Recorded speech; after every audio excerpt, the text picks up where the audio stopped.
What if I told you that today, NASA held a press conference not to announce a new rocket or a distant galaxy, but to announce that we are no longer alone? Listen, we can't find another explanation. So this very well could be the clearest sign of life that we've ever found on Mars. Yes, you hear right. It could be life on Mars. Stay with me, because what they revealed is going to change everything.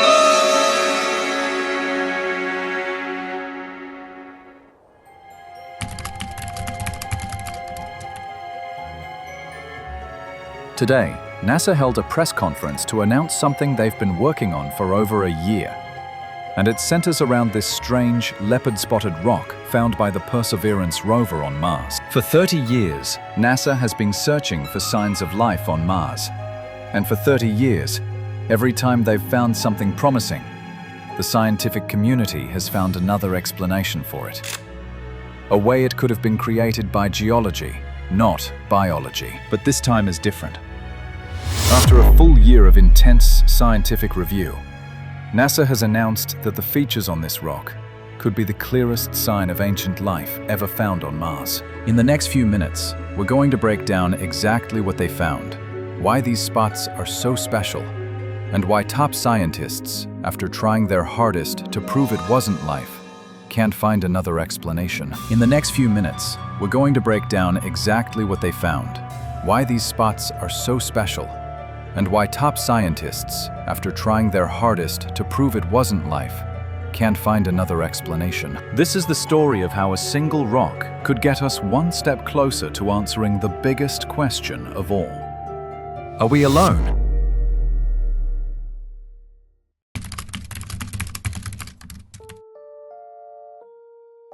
Our story starts in Jezero Crater, an ancient lakebed on Mars. This site was specifically chosen because, like on Earth, if you want to find ancient life, you look where there used to be rivers and lakes. Billions of years ago, this was a deep, calm lake, fed by a powerful river that built a massive delta, just like the Mississippi River Delta on Earth. That river carried sediments and clay minerals which are spectacular at preserving evidence. They trap and entomb chemical signatures for eons.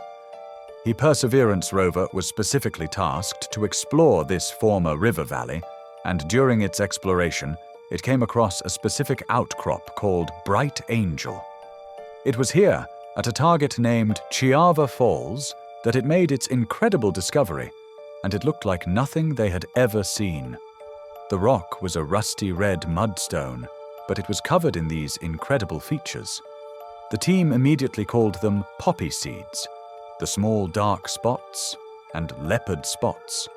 The larger ring-shaped features with dark rims. Scientists knew right away this was special. These unique textures told them something interesting had happened here. Some kind of chemical reaction had taken place. The big question was, what kind? Could it have been just a random geological process? Or was it possible that life, specifically microbial life, had played a role in creating these patterns? To find out, they turned to the rover's most advanced chemical detectors. And the data they sent back is what led to today's historic announcement.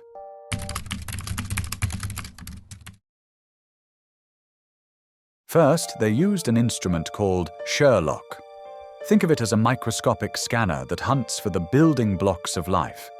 They aimed it at the Chiava Falls rock, and the data they got back was absolutely fantastic. This is what they saw.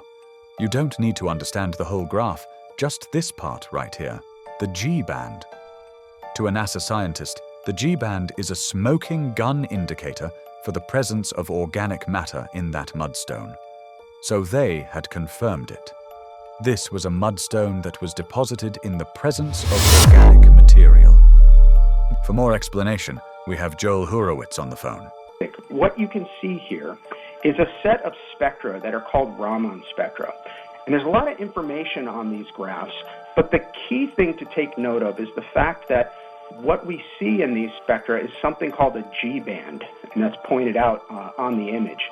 The G band for us is a smoking gun indicator for the presence of organic matter in this mud. And we see that G band in the Cheaga Falls target, and we actually see it in a couple of the other locations that we interrogated around the Bright Angel Formation. And this tells us that we had a rusty red mud that was deposited in the presence of organic matter. So the next question for us was there some reaction occurring between the mud and the organic matter to give rise to those interesting poppy seed and leopard spot textures that we were seeing? So we turned to the other instrument out on the end of the rover's arm called the Pixel instrument. And the results from that instrument are shown on my next slide. That was the first huge clue, but it still didn't explain the leopard spots themselves. For that, they turned to another instrument called Pixel. Pixel maps the exact chemistry of the spots themselves. This is where the story gets really compelling. This image shows the chemistry of the rock. The red part is the mudstone itself, rich in iron. But the spots were different. The purple areas, the poppy seeds, and the rims of the leopard spots were rich in both iron and phosphorus, and the cores of the leopard spots, shown here in yellow and green, were rich in iron and sulfur. So now we have the full picture. A rusty red mud filled with organic matter that has reacted to create specific minerals packed with iron, phosphorus, and sulfur. And this combination is incredibly exciting because it points directly to microbes.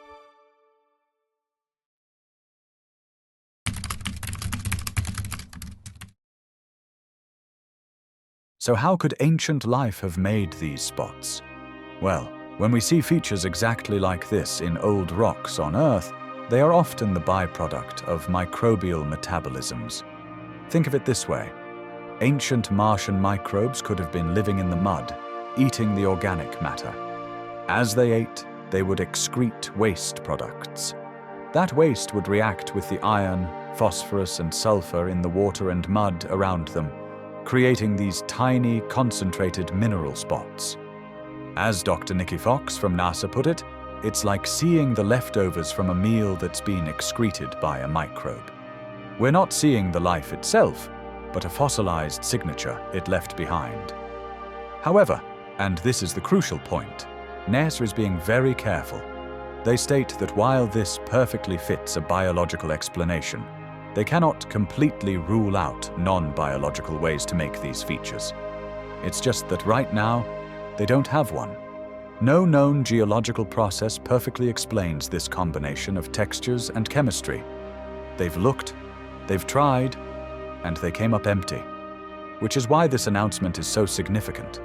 This isn't about finding a single anomaly. This is the culmination of decades of strategic planning, and it points to something truly profound.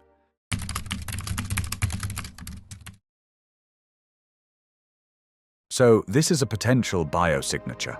It's not final, irrefutable proof, but it's the next critical step in the scientific process.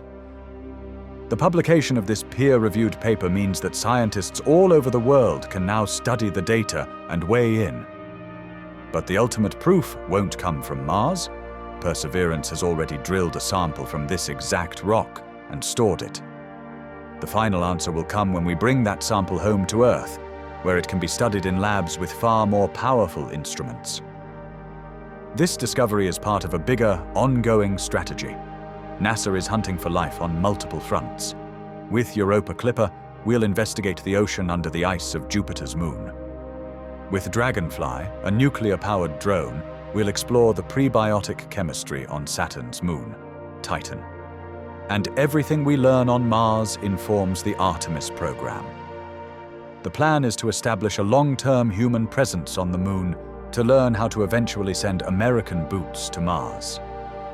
These future astronauts could one day be the ones to study these Martian samples in person, directly on the red planet. This isn't a random discovery. This is the rewarding result of decades of meticulous strategic planning. Each mission, from Viking 60 years ago to Perseverance today, builds on the last, designed to chip away at the impossible. And it proves that we are looking in the right place, with the right tools, to finally answer that profound question.